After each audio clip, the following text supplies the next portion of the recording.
So ayan guys, welcome back to my channel. Ito yung may naisip na naman akong bagong ka-astigan, kalokohan. So may paprank natin ngayon ay ang aking kapatid na babae ulit. Napakatakaw kasi nito. Lahat kinakain, makahain lang. So ang gagamitin natin, itong real chocolate. So itong ihahalo natin sa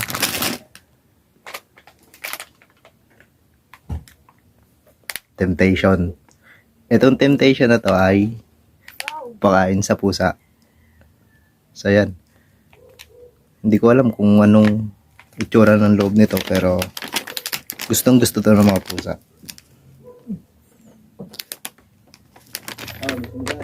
Ihahalo na natin to. So guys, tara.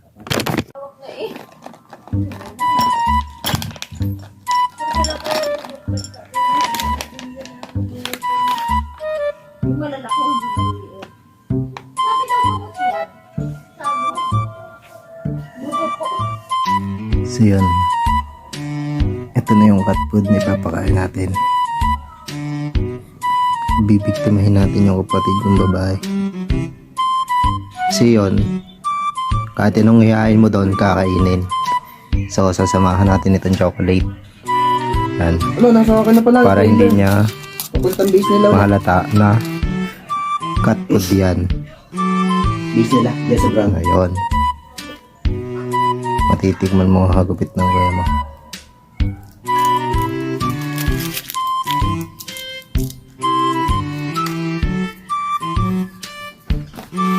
Ngayon guys, nilagyan na natin yung cat food at chocolate. Pero ito, makakain talaga to. Pero ito, ewan ko lang kung kakainin niya to.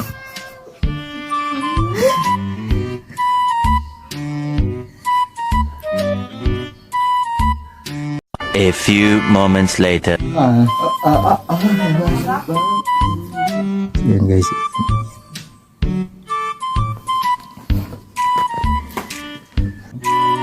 No? Damot. Ang damot. Ha? Nangyay ako. Hindi madamot hindi.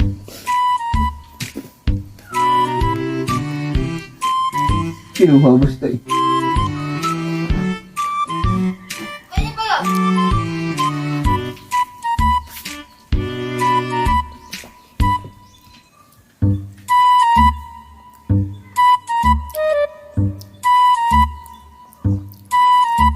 Busin na Ray. Busin mo na. Tira mo ako ng mani, oh. Ano yun?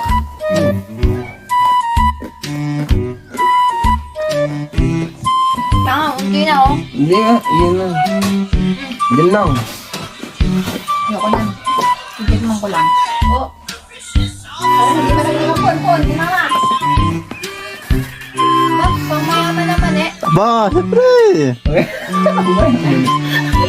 Gusto mo pa? Ha?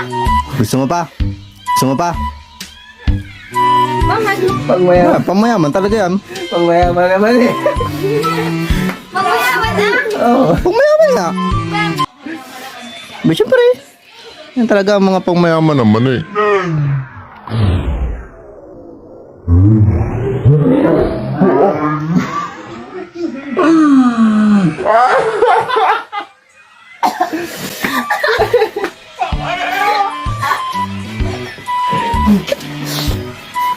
Ba, pangmayaman.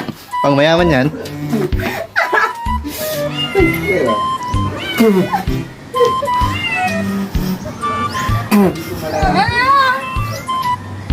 Ano ba yan? Pangmayaman naman yun. Ano to? Chocolate. Ulit siguro to. Chocolate nga.